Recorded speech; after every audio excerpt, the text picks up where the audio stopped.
pour arriver à cette fin-là, à cet objectif-là, Shaitan la'natullahi alayhi a mis tous les atouts de son côté. Parce que pour atteindre quelqu'un, pour pouvoir mettre en place un stratagème pour faire tomber quelqu'un, il faut le connaître.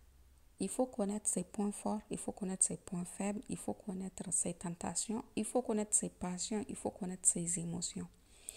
Et Shaitan la'natullahi alayhi a étudié l'être humain. Il connaît le fils d'Adam comme il faut.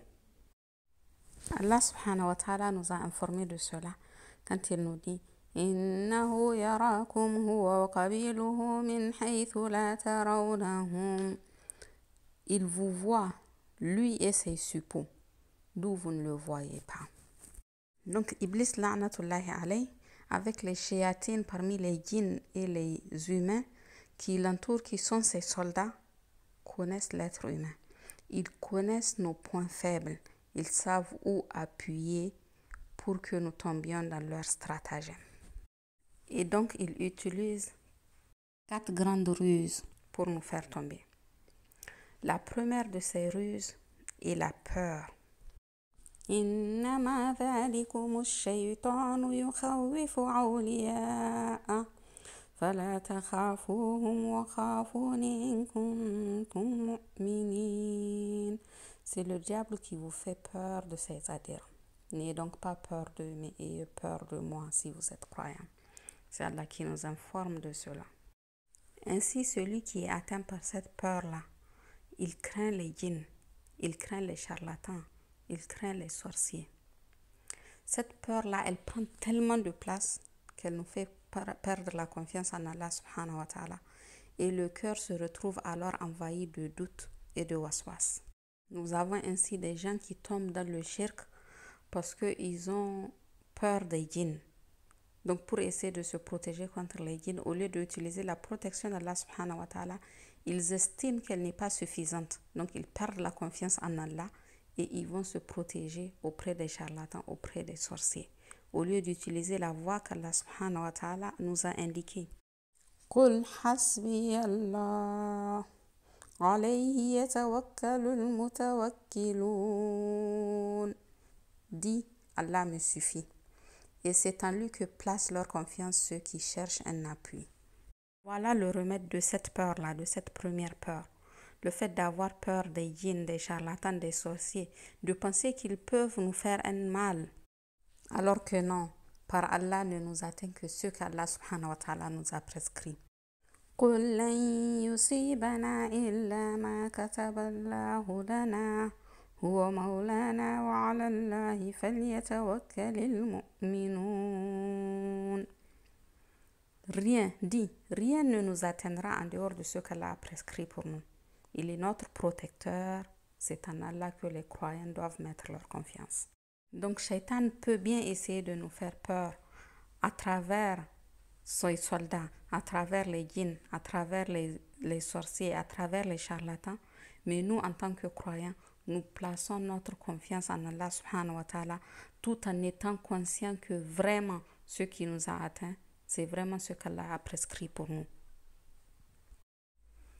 Ensuite, au sujet de la peur toujours, Shaitan dans sa perfidie utilise et appuie un de nos points faibles. L'être humain est avide. Le fils d'Adam, il est avide. Il essaie toujours d'amasser toujours plus. اعلموا أنما الحياة الدنيا لعب ولهو وزينة وتفاخر بينكم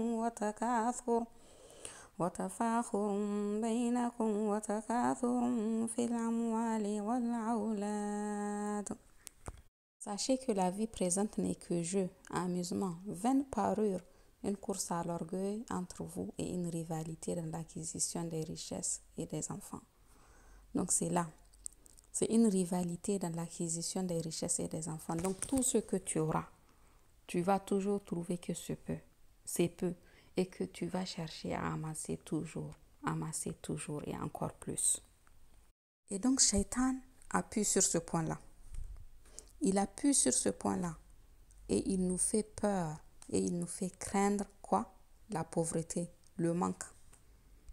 الشيطان يعدكم الفقر ويأمركم بالفحشاء.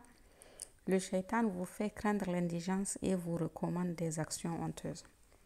Donc une fois qu'il a insinué ça dans notre poitrine, qu'il nous a chuchoté cette peur-là du manquement, de la pauvreté, du manque, qu'est-ce qui va se passer?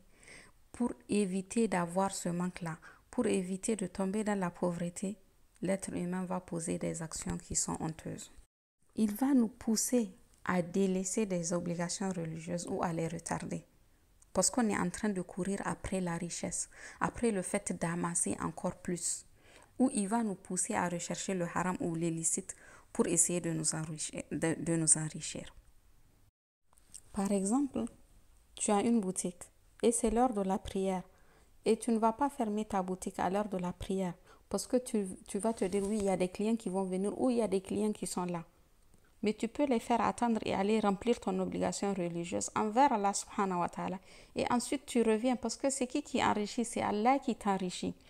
Mais toi, parce que Shaitan a appuyé sur ce point-là, sur cette crainte-là de la pauvreté, tu restes là et tu délaisses ton obligation. Ou bien tu recherches le haram, l'illicite. Aujourd'hui, en Afrique, beaucoup on entend des gens qui disent « Nous avons même cessé de courir après le halal. Aujourd'hui, nous courons après le haram. » C'est des musulmans. Subhanallah. C'est des gens comme nous. Ils sont en train de courir après le haram. Un exemple. Tu es au travail. Alors que tu as un salaire pour travailler de 9h à 17h du lundi au vendredi, eh bien, tu vas prendre une partie de ces horaires-là qui sont normalement consacrés à ton heure de travail pour aller faire autre chose et rechercher encore plus que ton salaire.